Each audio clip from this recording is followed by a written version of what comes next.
After Russia declared full recapture of Kursk region on April 26, 2025, following months of fighting, the ongoing push into the Ukrainian Sumy region was framed not as a war of conquest, but as a security buffer zone.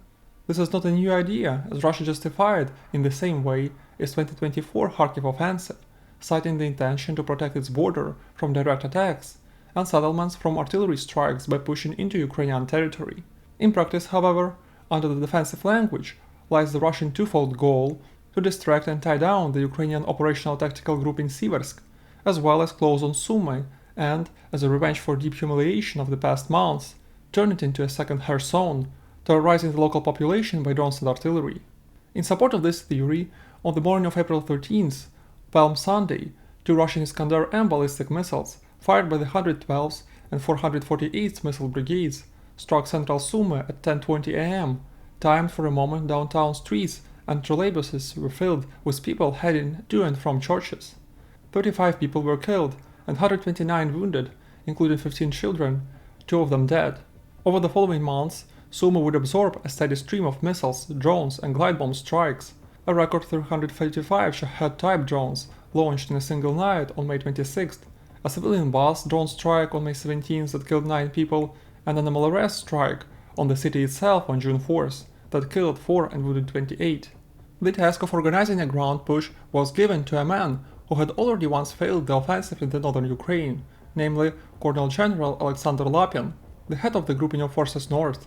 As of April 26th, despite the announcements of Russian officials, including the head of the General Staff, Valery Gerasimov, Russians actually did not push Ukrainians from the Kursk region entirely. In the area of Gornal and Oleshnya, Ukrainians maintained their own buffer zone, leveraging the heights there to continue inflicting losses on Russians. To the south, in the nearby Belgorod region, Ukrainians also control a small salient towards Demidovka, captured earlier and still held by forces of mainly the 225th Assault Regiment, with attached elements of the 33rd Assault Regiment, 47th and 17th Brigades. Against them, Russians concentrated the 34th and 128th Motor Rifle Brigades, the 83rd and Akhmat Motor Rifle Regiments, some battalions of the 88th Española Brigade, and even the rugged 155th Marine Brigade. The Marines are also actively used to the north, for example, the 810th Marine Brigade in Basivka, which fights against the Ukrainian 36th Marine and 67th Mechanized Brigades. Another complex area is Tyotkino, where Ukrainians control a small piece of land cut off from Russian reinforcements by river, whose bridge have been blown up. So, in reality, as of April 26th, both sides tie down each other in pockets near the border, with Russians trying to pour forces into the biggest one and push towards Sumy. By April 28th, after a slow grinding fight, Russian infantry seized Zhuravka and immediately redeployed more reserves to the area.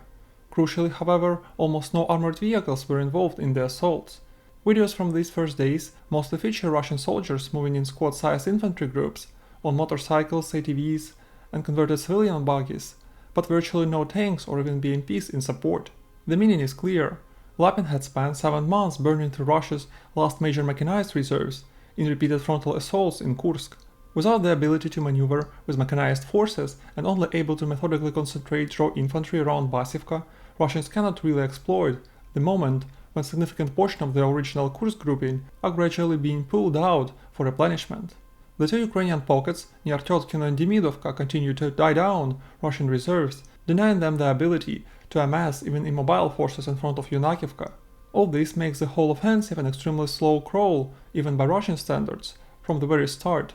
Ukrainians, despite being numerically inferior, also actively helped that process by attacking in places like Kucherov area further to the east by May 2nd, with small groups that further stretch the Russian front line at minimal cost to themselves. This kind of dispersed, drone-supported skirmishing along the border becomes a definitive trait of this period. Thin Ukrainian forces compensate for their numerical disadvantage by forcing the Russians to defend elsewhere, while fiber optic FPVs and bomber drones do most of the killing along the supply routes. By May 10th, the Ukrainian command launches a more ambitious counterattack, a mechanized strike from Ryzhivka, on the Ukrainian side of the border towards Tyotkino. The 1st Mechanized Battalion of the 47th Mechanized Brigade, together with 210th Battalion of Territorial Defense Forces and elements of the 33rd Assault Regiment, are tasked with breaking through. To enable that, Ukrainian engineering equipment, IMR-2 combat engineering vehicles and Vincent 1MC armored mine clearers carve paths through minefields and fortifications right across the border. This is also a period when Ukraine's aviation begins to play a far more visible role in the area, with F-16s and modernized MiG-29s consistently dropping JDAM-ER and GBU-39 small-diameter bombs on key Russian positions and crossings, with the bridge near Zvannoye being struck multiple times. The initial bridge succeeds, but the Ukrainian assault group quickly finds itself in an extremely exposed position on flat terrain, ideal for drones. Russian fiber optic FPVs, immune to jamming, methodically pick apart armored vehicles caught in the open, while Russian airstrikes at the SFI in the area. As Ukrainians push deeper into the southern part of Tyotkino, their losses mount, and the operation, while expanding the pocket, never builds enough mass to seriously threaten Russian logistics inside the town itself. Meanwhile, Russian forces also renew their push along the broader main front line near Basivka by May 13th, this time reinforced by newly arrived elements of the 83rd Air Assault Brigade. This suggests that the Russian command has concluded that the Ukrainian cross-border raids can largely be contained with drones rather than with significant ground forces. For the previous months, Ukraine had been using those pockets to repeatedly distract the Russians, so the situation for Ukrainians worsens. On May 17th, Alexander Shirshin, the commander of the 1st Mechanized Battalion of the 47th Mechanized Brigade, the very unit that had spearheaded the Andriivka counterattack, publicly resigns. He cites as reason what he describes as incompetent orders from higher command, basically referring to the Demirovka and Tyotkino counter-strikes that, despite still holding their footholds, have failed to scale into anything strategically meaningful. The terrain is too flat and too saturated with drones, and the small Ukrainian forces available simply cannot turn what is in essence heavy attritional combat into a couple of border villages into a kind of operation that could relieve pressure on Sumy itself. At the same time, the danger of Russians actually closing on Sumy city becomes increasingly real, while both the Demidovka and Tyotkino operations begin to matter less and less in distracting Russian forces, which by now enjoy roughly 3-to-1 advantage in manpower along the entire arc, with 50,000 troops amassed. By June 2nd, this advantage is further exploited by methodical redeployment of forces of the 106th Air Assault Division to the salient, as well as other motor rifle and VTV regiments, and the 155th Marine Brigade, which by sheer numbers crumbled the Ukrainian defense. By June 3rd, Andriivka is captured, while the arriving forces of the Ukrainian 79th Air Assault Brigade and various special operations forces try to curb the advance.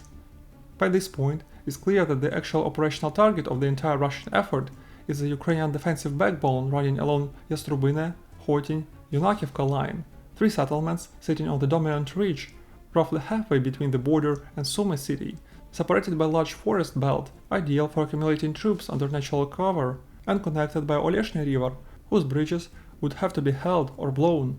Breaking this line, especially seizing the heights around Hotin and the forested staging ground at Yunakivka, would give Russian forces uninterrupted FPV drone range over Sumy and over its supply routes, turning the regional capital into another Pokrovsk under permanent drone fire. Russian successes are also visible to the east, but there, by June 6th, the positions are taken by the newly arrived 156th Mechanized and 95th Air Assault Brigades. While the 156th is quite a new unit, it's actually given a chance to show itself while being backed up by formidable air assault brigades that begin to quickly stabilize the situation. At the same time, the assaults around Tyotkino continue with mixed results. Ukrainians actually expand the area of control near a Russian town, thanks to the reinforcements such as elements of the 253rd Assault Battalion, the 425th Skala Assault Regiment, the 225th Assault Regiment and other auxiliary units. But the simple fact that it took weeks to push that far has allowed Russians to pour into the defense of Tyotkino itself the elements of the 217th and 56th Airborne Regiments, the Marines of the 177th Separate Marine Regiment and substantial number of Russian Special Operations Forces operatives. These are significantly degraded by constant Ukrainian airstrikes, but the defenders continue to hold. Meanwhile, June 9th becomes the last day of major Russian gains in their way towards Sumy. By that point, the Ukrainian command has brought back into the area the 78th Air Assault Regiment, one of the freshest and most effective new units, and begins planning serious counterattacks aimed at cutting off the most dangerous Russian salients before they can be reinforced. The Ukrainian command also reduces activity in two diversionary pockets, recognizing that the effort no longer pays off while the losses mount. Around this time, the Demidovka area is quietly abandoned entirely, while the retreat from Tyotkino sector is being prepared. The next day, Ukrainian assault units begin advancing back towards Andriivka, with serious urban combat resuming there. By June 18th, the situation worsens further for Russians.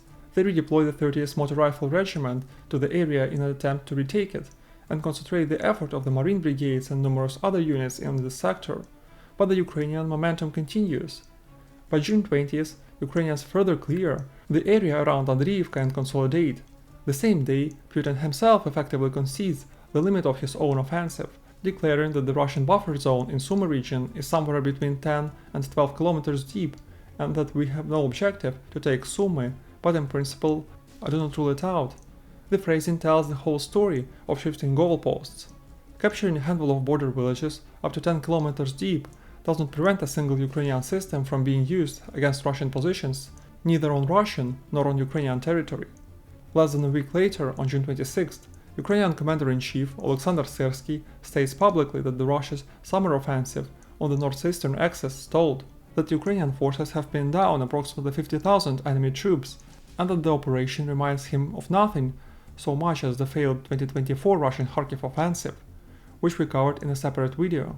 By every quantitative measure, the resemblance is stark: same buffer zone rhetoric, same maximum advance of roughly 10 kilometers, same inability to break onto the operational depths, same staggering losses, and the same commander, Lapin, at the head of the same grouping of forces north. On July 2nd, 4 Ukrainian HIMARS rockets hit a forward command post of the 155th Marine Brigade in the village of Korenevo in the Kursk region. About 30 kilometers from the border, killed in the strike is Major General Mikhail Gudkov, Deputy Commander-in-Chief of the Russian Navy for coastal and ground forces, the head of all Russian marine formations, and until March of the same year, the commander of that very 155th Marine Brigade. Killed alongside him is Colonel Sergei Ilyin, his successor and the actual commander of the 155th Marine Brigade, his longtime comrade Nariman Shakhliev, and around 22 personnel in total, including more than 10 senior officers. Gudkov becomes the highest-ranking Russian officer killed in the war since 2023, and one of the at least 16 Russian generals lost since the start of the full-scale invasion. Starting from around July 8th, the Ukrainian counterattacks continue. This time, unlike the earlier desperate attempt from Ryzhivka, the operation is meticulously planned and executed by mainly the 225th Separate Assault Regiment. Over July 11th and 12th, the unit stormtroopers advanced up to 4 kilometers into the Kindrativka-Andriivka area, threading through forests and tree lines and trap elements of the Russian battalions, one from the 30th Motor Rifle Regiment, one from 40th Marine Brigade, and one from 155th Marine Brigade, between two small rivers. The trapped Russian units, each then reduced to anything between 300 and 800 men, have nowhere to go. The 1st Assault Battalion, Black Swan, of the 225th Regiment pushes all the way to the command post of the 2nd Battalion of the 30th Motor Rifle Regiment and, in an assault, kills its commander, Major Andriy Yartsev. By later analysis, the entire 30th Motor Rifle Regiment, which entered combat in this sector with around 2200 personnel, is reduced to roughly 140 combat-effective troops by the end of July. It's not an exaggeration to say that the regiment is essentially annihilated as a fighting formation. The Russian command's next attempt to relieve its trapped Kindrativka group between July 17th and 18th fails entirely, while the elements of the 40th Marine Brigade are quietly pulled back to backstop the Russian retreat further west. On July 22nd, Andriivka is formally reaffirmed as fully under Ukrainian control. By August 1st, the front line in the Sumy region takes on essentially the configuration in which it will then freeze for years. Ukrainians have fully abandoned both diversionary pockets, Demidovka is empty, Tyotkino has been quietly evacuated, but the focused effort of the main Russian axis of advance has more than paid off. By August 30th, Varachine is also retaken by Ukrainian forces, pretty much signifying the end of the Russian Sumy offensive as an active operation. From this point onwards, the Russian command itself effectively concedes the front by stripping it of every elite formation that mattered there. The 40th, 155th and 336th Marine Brigades, the 177th Marine Regiment, the 11th Separate Air Assault Brigade, and the 76th Air Assault Division are all pulled out of Sumy through August and early September, redeployed to Donbass. Lapin himself follows his subordinate units out, replaced by Colonel General Yevgeny Nikiforov on August 21st, officially due to deteriorating health, though no one is fooled by that phrasing. Lapin's borderline comical incompetence became almost a meme on both sides of the front line. Russians began the operation we discussed today with two very real assets: the political momentum of having pushed Ukraine out of Kursk and the largest concentration of troops on single axis they had amassed in northern Ukraine since the failed 2024 Kharkiv offensive. They threw approximately 50,000 men, including elite marine and airborne formations, against approximately a third of that number on the Ukrainian side.